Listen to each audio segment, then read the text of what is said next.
जय माता दी। माता रानी आप सभी की मनोकामनाएं पूर्ण करें और आप सभी पर अपनी कृपा दृष्टि बनाए रखें। आज नवरात्रि के दूसरे दिन सुनिए मां ब्रह्मचारिणी की संपूर्ण कथा। मां ब्रह्मचारिणी की पूजा नवरात्रि के दूसरे दिन की जाती है। ब्रह्मचारिणी का अर्थ होता है तप का आचरण करने वाली। देवी ब्रह्मचारिणी की पूजा करने वाले भक्त को अपने हर काम में सफलता मिलती है। वह हर ओर विजयी होता है। मां ने अपने स्वरूप में श्वेत वस्त्र धारण किए हुए हैं। मां की दो भुजाओं में से दाहिनी भुजा में जपमाला और बाईं भुजा में कमंडल है। इनकी पूजा करने से भक्त के अंदर जप और तप की शक्ति बढ़ती है। मां ब्रह्मचारिणी अपने भक्तों को संदेश देती है कि परिश्रम से ही सफलता प्राप्त की जा सकती है। भगवान शिव को पति रूप में प्राप्त करने के लिए मां ब्रह्मचारिणी ने अत्यंत कठिन तप किया था।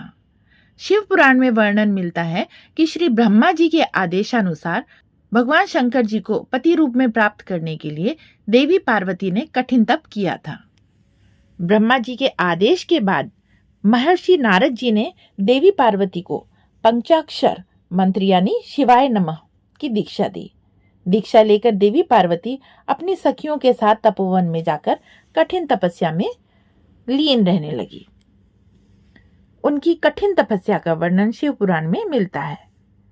माता पिता की आज्ञा लेकर देवी पार्वती ने सबसे पहले अपने राजसी वस्त्रों का, अपने अलंकारों का त्याग कर दिया और उसकी जगह उन्होंने मूंज की मेखला धारण कर ली।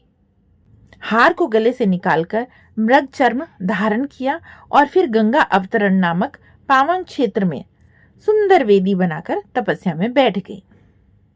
उन्होंने अपने मन और सभी इंद्रियों का निग्रह कर सभी इंद्रियों को अपने वश में कर लिया और अपने वश में इंद्रियां करने के बाद देवी पार्वती ग्रीष्म काल में अपने चारों ओर अग्नि जलाकर बीच में बैठ गई और ऊपर से सूर्य के प्रचंड ताप को सहन करती हुई वे अपने तन को तपाती रही। वर्षा ऋतु में वे खुले आकाश के नीचे शिलाखंड पर बैठकर दिन रात जल की धारा से अपने शरीर को सींचती रही। भयंकर शीत ऋतु में जल के बीचों बीच बैठकर दिन रात बैठकर उन्होंने कठिन तप किया। इस प्रकार निराहार रहकर देवी पार्वती ने पंचाक्षर मंत्र का जाप करते हुए सकल मनोरथ पूर्ण करने वाले भगवान सदाशिव के ध्यान में अपने मन को लगा दिया। अपनी पुत्री को विवाह लायक देखकर माता मैना और पिता हिमालय को अपनी पुत्री के विवाह की चिंता सताने लगी। इतने में महर्षि नारद जी राजमहल में पहुंच गए। अपने महल में महर्षि को विराजमान देखकर राजा और रानी ने अपने पुत्री के भविष्य के बारे में उनसे पूछा। नारद जी ने बेटी का हाथ देखकर पहले तो उनके गुणों का बखान किया और फिर सद्गुणों की एक लंबी सूची उनके सामने प्रस्तुत की। लेकिन जब देवी पार्वती के पिता ने पूछा कि हे देवर्षि, मेरी पुत्री में अगर कोई दोष हो तो वह भी बतला दीजिए, तब देवर्षि नारद जी बोले, आपकी पुत्री में 2-4 अवगुण भी हैं, उन्हें भी आप सुन लो। नारद जी कहने लगे कि पार्वती पुत्री तो सर्वगुण संपन्न है, किंतु इनका पति जटाजूटधारी दिगंबर और अमंगल वेश वाला होगा। नारद जी के मुंह से यह बात सुनकर देवी पार्वती के माता पिता बहुत उदास हो गए, परंतु देवी पार्वती को मन ही मन बड़ी प्रसन्नता हुई। नारद जी ने पार्वती जी के माता पिता को बहुत समझाया कि जिन दोषों का वर्णन मैंने किया है वे सभी शंकर जी में हैं और अगर पार्वती जी का विवाह भगवान शंकर से कर दिया गया तो यह दोष भी गुण में बदल जाएगा। अंत में नारद जी ने माता पिता से यह तक कह दिया कि शिव जी को छोड़कर संसार में आपकी पुत्री के लिए कोई दूसरा वर है ही नहीं।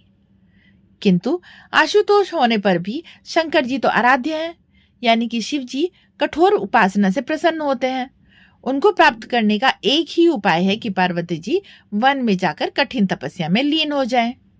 तब देवर्षि नारद की प्रेरणा से अपने माता पिता की आज्ञा लेकर देवी पार्वती हिमालय के गहन वन में तपस्या करने के लिए चली गई। पार्वती जी के तप में हठ से अधिक भगवान शिव को प्राप्त करने का अनुराग है, इसलिए शिव जी के चरणों का ध्यान करते हुए उन्होंने सभी प्रकार के सुखों का त्याग कर दिया। भगवान शंकर के चरण कमलों में नित्य नूतन अनुराग होने के कारण अब तो उन्हें अपने शरीर की भी सुध नहीं रही।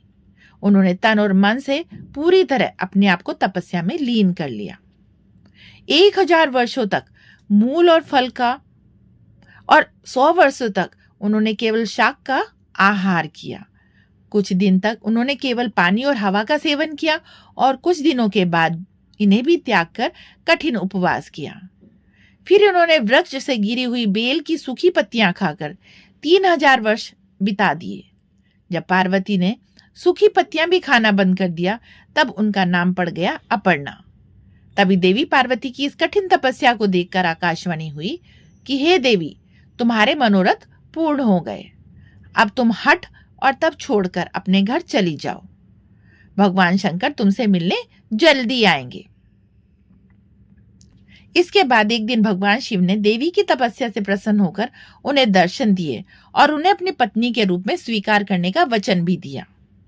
कठिन तपस्या में लीन होने के कारण और सभी प्रकार के सांसारिक सुखों का त्याग करने के कारण ही मां के इस रूप की पूजा की जाती है।